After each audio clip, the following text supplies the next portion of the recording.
అప్పుల బాధలు వెంటాడుతున్నాయా? అయితే 6 JVR వారి జాతిరత్నాలు ధరించండి.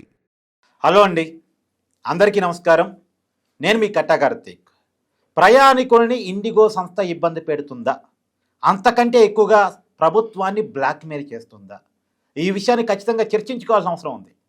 ఒక వ్యక్తి చేతుల్లోనే లేదా ఒక సంస్థ చేతుల్లోనే వ్యవస్థలన్నీ ఉంటే వాళ్ళు ఎలా బ్లాక్మెయిల్ చేస్తారు, ఎలా సమాజాన్ని ఇబ్బంది పెట్టే ప్రయత్నం చేస్తారు అనేది ఇండిగో ఫ్లైట్స్ సమస్యతోటి మనకి వెలుగులోకి వచ్చిన అంశం. ఇప్పటికే మనం చూస్తూ ఉన్నాం, ఇండిగో సంస్థకు సంబంధించిన ఉద్యోగులు కావచ్చు, పైలట్ అసోసియేషన్ వాళ్ళు కావచ్చు, ఇప్పటికే కేంద్ర ప్రభుత్వ పౌర విమానయాన శాఖకి ఒక లేఖ రాశారు. ఆ లేఖలో అనేకమైనటువంటి విషయాలు బయటకు వస్తూ ఉన్నాయి.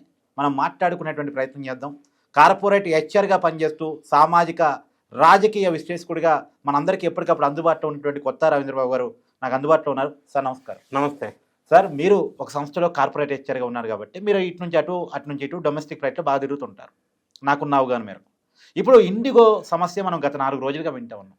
కానీ నాకు మామూలుగా ఎందుకు బాధ అనిపించి మీతో వీడియో చేస్తున్నానంటే, ప్రభుత్వాన్నే బ్లాక్మెయిల్ చేసే స్థాయికి ఒక సంస్థ పోయింది అనేటువంటిది. ఎలా చూడాలి సార్ ఈ ఇష్యూని? భారతదేశం మొత్తం ఈరోజు విమానయాన ప్రయాణికులు అతలాకుతలమై వాళ్ళ బాధ వర్ణనాతీతం. ఫ్లైట్లో ఎందుకు వెళ్తారండి? అర్జెంట్ పని ఉన్నప్పుడు టైం సేవ్ అవుతుందని వెళ్తారు. ఫర్ ఎగ్జాంపుల్, ఇది అయ్యప్ప స్వాముల సీజన్. అవును, ప్రధానంగా చెప్పవలసి వస్తే అవును, లోకల్ బాడీ ఎలక్షన్స్ జరుగుతున్నాయి. వాళ్ళు తొందరగా వెళ్ళేసి వద్దామని నేను వీడియోస్ టీవీలో చూశాను. వాళ్ళ బాధ.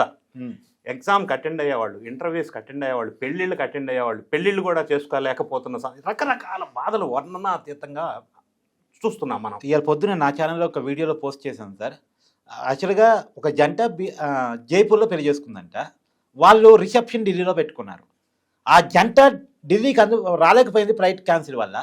అక్కడ బంధుమిత్రులంతా వచ్చి ఉన్నారు. చివరికి వీళ్ళు జూమ్లో హాజరైతే జూమ్లో వాళ్ళు ఆస్వాదించారు. ఎంత బాధాకరమైన అంశం అండి. రకరకాల బాధలు, ఒక్కొక్కరి ఒక్కొక్క బాధ. ఇంత బాధకి కారణం ఏంటి? ఒకటి, ఇండిగో సంస్థ ఒక్కదానికే ఈ సమస్య ఎందుకు వచ్చింది? 2, మూడోది, సమస్య ఎంప్లాయీదా, ప్రయాణికుడిదా, టెక్నికల్ రీజన్సా, మేనేజ్మెంట్ రీజన్సా అనేది మనం ఖచ్చితంగా డిస్కస్ చేయాలి. దీన్ని ఒక్క క్వశ్చన్లో ఏమై ఉండొచ్చు రీజన్స్ అని నన్ను అడిగితే, ఇండిగో సంస్థ వాళ్ళు ఒక మోనోపోలీ ఎక్కడైతే ఉంటుందో అక్కడ ఈ సమస్యలు ఉంటాయి అనే దానికి ఎగ్జాంపుల్ ఇది. రెండోది, లీన్ మ్యాన్ పవర్ స్ట్రాటజీ. అంటే ఇండిగో వాళ్ళు అవలంబిస్తున్నటువంటి లీన్ మ్యాన్ పవర్ స్ట్రాటజీ అంటే తక్కువ మంది మనుషులతో, మ్యాన్ పవర్తో ఎక్కువ ఉత్పత్తి సంపాదించాలా, అంటే ఎక్కువ లాభార్జన చేయాలి. ఈ 2 అంశాలు ప్రధానంగా మనం ప్రస్తావన చేయవచ్చు. ఇది ఒకటైతే, రెండో క్వశ్చన్ నేనేమంటానంటే, ఇప్పుడు ఈ విమానయాన సంస్థలన్నీ కూడా director general of civil aviation కింద ఉంటాయి, వాళ్ళ ఆధీనంలో ఉంటాయి. వాళ్ళు ఈ మధ్య కాలంలో FDTL, flight duty time limitations అనే ఒక రూల్స్ పాస్ చేశారు. అది ఇండియా మొత్తం అప్లికబుల్, నాట్ ఓన్లీ ఇండిగో. రెండోది, ఫస్ట్ ఫేజ్లో ఇది ఇంప్లిమెంటేషన్ చేయవలసింది July, second phase implementation November. 3వ అంశం, దీన్ని ఇంప్లిమెంట్ చేయమని చెప్పి DGCA వాళ్ళు కంటిన్యూ రిమైండర్స్ అన్ని ఎయిర్లైన్స్ వాళ్ళకి ఇచ్చారు. అందరూ ఇంప్లిమెంట్ చేశారు సక్సెస్ఫుల్గా, సమస్య లేకుండా, ప్రాబ్లం లేకుండా, except IndiGo. Why IndiGo only having this issue problem? కరెక్టేగా. ఎందుకు వస్తుందండి? ఇండిగో వాళ్ళు ఎంప్లాయీస్ మీద దొబ్బేయడానికి లేదు, టెక్నికల్ రీజన్స్ చెప్పడానికి లేదు.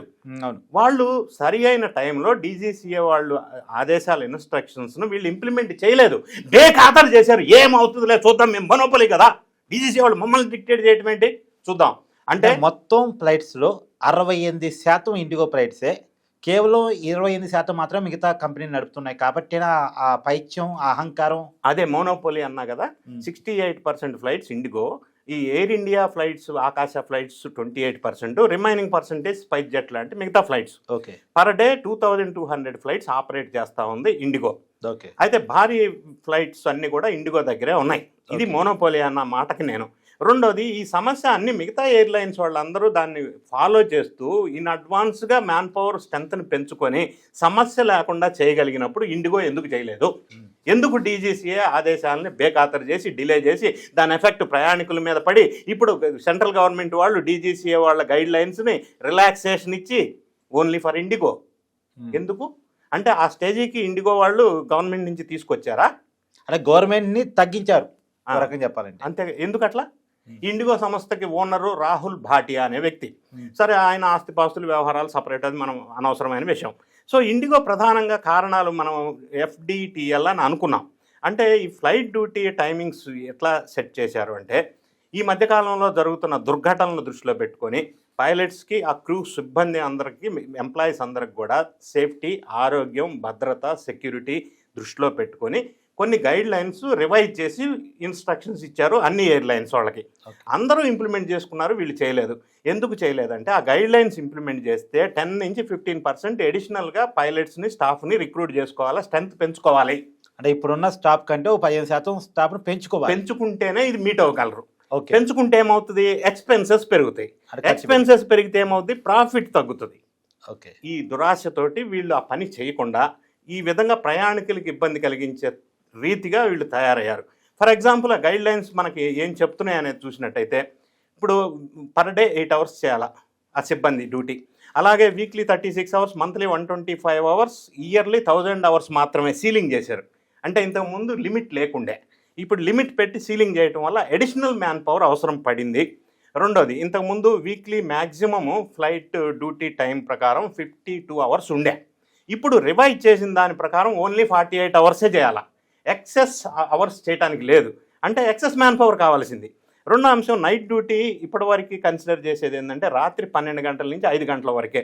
కానీ ఇప్పుడు రివైజ్డ్ ప్రకారం రాత్రి 12 నుంచి మార్నింగ్ 6 వరకు ఒక 1 hour నైట్ డ్యూటీ టైంని ఎక్స్టెండ్ చేశారు. ఇంకొక అంశం ఏంటంటే, నైట్ డ్యూటీ టైం 12 అంటే 12:05 అయితే అది నైట్ డ్యూటీ కింద కన్వర్ట్ అవుతుంది, ఫుల్ టైం నైట్ డ్యూటీ. ఇప్పుడు అది మార్చారు అనమాట. ఇంకొక అంశం ఏంటంటే, మ్యాక్సిమం ల్యాండింగ్ నైట్ డ్యూటీలో 3 ల్యాండింగ్స్ ఉండే ఇంతకుముందు, దాన్ని 2కి పరిమితం చేశారు. కన్సిక్యూటివ్ నైట్స్ వరుసగా వారంలో 3 రోజులు నైట్ డ్యూటీ చేయవచ్చు. ఇప్పుడు దాన్ని రిస్ట్రిక్ట్ చేస్తూ 2 నైట్లు మాత్రమే డ్యూటీ చేయాలని చెప్పి రిస్ట్రిక్షన్ పెట్టారు. మ్యాక్సిమం ల్యాండింగ్ వారానికి లిమిట్ లేదు. ఇప్పుడు ఎన్ని ల్యాండింగ్స్ అయినా ల్యాండింగ్ చేయొచ్చు నైట్. ఇప్పుడు మాత్రం 30 మాత్రమే లిమిట్ చేశారు. తర్వాత రెస్ట్ పీరియడ్ ఈ వారానికి ఇప్పటి వరకు 36 hours రెస్ట్ ఇస్తే సరిపోయేది పైలట్స్కి కానీ స్టాఫ్కి కానీ. ఇప్పుడు వీళ్ళు ఏం చేశారంటే రెస్ట్ పీరియడ్ పెంచేసి 48 hours వారానికి ఖచ్చితంగా వీళ్ళకి రెస్ట్ ఇవ్వాలి అని పెట్టారు. సో వారానికి 48 hours ఇన్స్టెడ్ ఆఫ్ 36 hours అంటే వీళ్ళు సరిపోరు, స్టాఫ్ ఎడిషనల్ స్టాఫ్ని తీసుకునేది ఉండే. ఆల్రెడీ ఇండిగోలో 11,440 పైలట్స్ షార్టేజ్ తోటి, తక్కువ మ్యాన్ పవర్ తోటి నడుపుతున్నారు ప్రాఫిట్స్ కోసం. మన ఇదే సిచ్యువేషన్లో రియల్గా ఈ విధి విధానాలు కనుక పాటించినట్టయితే రాబోయే 8 సంవత్సరాల్లో ఇండియాలో పైలట్స్ 36,000 మంది అడిషనల్గా కావాల్సిన అవసరం ఉంది. షార్టేజ్ అంత హెవీగా ఉంది పైలట్స్కి. అంత ఎక్కువ ఉత్పత్తి చేసేటువంటి ఇన్స్టిట్యూషన్స్ ఇంకా మన దగ్గర రాలేదు, తక్కువ మంది బయటికి ప్రొడ్యూస్ అవుతున్నారు. ఏదేమైనా కూడా ఈ ఇండిగో సంస్థ వాళ్ళు ఇండిగో పేరుని ఇట్ డిడెంట్ గో అన్న విధంగా తయారు చేసుకొని, మరి వీళ్ళు మోనోపలి ఏకఛత్రాధిపత్యం వ్యవహరిస్తున్న తీరుతోటి ఈరోజు ఈ పరిస్థితి వచ్చింది. ఇది టెక్నికల్ సమస్య కాదు, ఎంప్లాయీస్ సమస్య కాదు, గవర్నమెంట్ సమస్య కాదు, ప్రయాణికుల సమస్య కాదు. ఇండిగో వాళ్ళు సృష్టించిన ఈ సమస్యని మళ్ళీ రిపీట్ అవ్వకుండా ఉండాలనేది నా కోరిక. ఇంకొకటి నా సూచన ఏంటంటే, ప్రజా రవాణా వ్యవస్థ ప్రభుత్వం చేతిలో ఉంటే ఈ తిప్పలు వచ్చి ఉండే కాదు కదా అనేది నా ఆలోచన. కాకపోతే ప్రభుత్వం చేతుల్లో ఉన్న వ్యవస్థలనే ప్రైవేట్ చేస్తున్నారు కదా సార్, దుర్మార్గం. Air India example. అవును, ఎయిర్ ఇండియా నష్టాలు బాట చూపించి, మరి ఆర్టీసీ బస్సులు గవర్నమెంట్ మేనేజ్ చేస్తుంది, ట్రైన్స్ గవర్నమెంట్ మేనేజ్ చేస్తుంది, ఫ్లైట్స్ కూడా మరి మేనేజ్ చేసి లాసులు చూపించకుండా ఉంటే జనాలకి కొంత సేఫ్టీ, సెక్యూరిటీ, రిలయబిలిటీ, మరి రేట్లు అందుబాటులో ఉండే అవకాశం ఉంది. అన్ని అంశాలు కూడా పరిశీలించకుండా ఈ మోనోపోలీ వ్యవస్థ అనేది ఎస్టాబ్లిష్ అవ్వడం అనేది డేంజరస్ సిచ్యువేషన్ అనేది దీన్ని బట్టి మనం నేర్చుకోవాల్సిన లెసన్. Thank you.